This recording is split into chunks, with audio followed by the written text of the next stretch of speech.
black plum tomato is a relatively early ripening Russian commercial variety.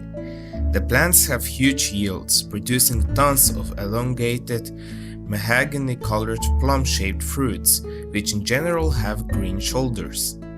The plant itself has quite a vigorous growth, but in my experience it produces less suckers than similar varieties with plum-shaped fruits. Unlike with most black tomatoes, the fruits aren't prone to cracking, and it also takes a long time before the fruits get soft. That's probably because this variety has thick flesh and a way more robust skin than your typical black tomato. Most dark-colored tomatoes have fruits that don't last for long and can be only stored for a few days before they become as soft as pudding. The black plum doesn't have this problem. The fruits do, however, have a specific aroma and a tangy aftertaste, which some people might not like, but most people actually think that this makes the tomato even more special. It can be used in all kinds of recipes. It's excellent in sauces, but it can also be dried or eaten fresh.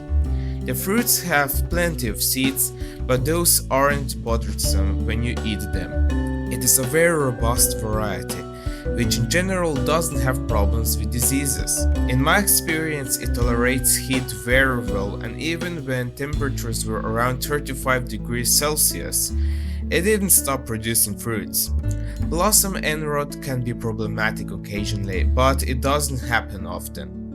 All in all, the black plum tomato is a variety that I would recommend to most people since it normally isn't problematic and has huge yields. I would also say that in most climates it would be a very good choice for an organic garden. A very similar variety which also comes from Russia is the Debarau Black, which is very similar, and it often happens that these two varieties get mislabeled and confused.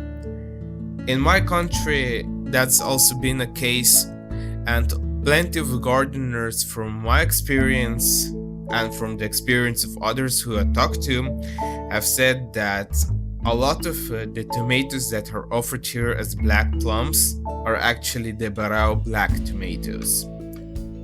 The vast majority of tomato varieties have characteristics that are quite similar to a lot of other tomato varieties, so you should never label an unknown no-name variety as a variety that you think it is, unless you are 100% sure. And with most varieties you cannot be 100% sure because there are plenty of varieties which look very alike. There are only a certain few varieties of tomato which basically have such specific characteristics that you can only say that it belongs to one variety.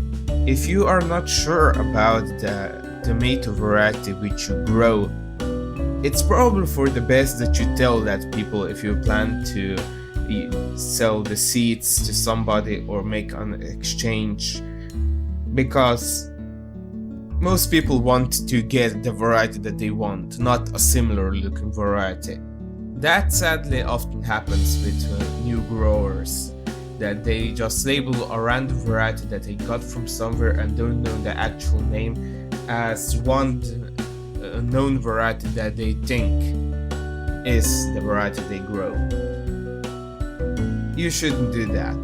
It is for the best that you just keep it as a no name or give it your own variety name, because otherwise it's just going to cause more confusion among growers and it's not going to help the variety that you're trying to keep if there are going to be phonies around.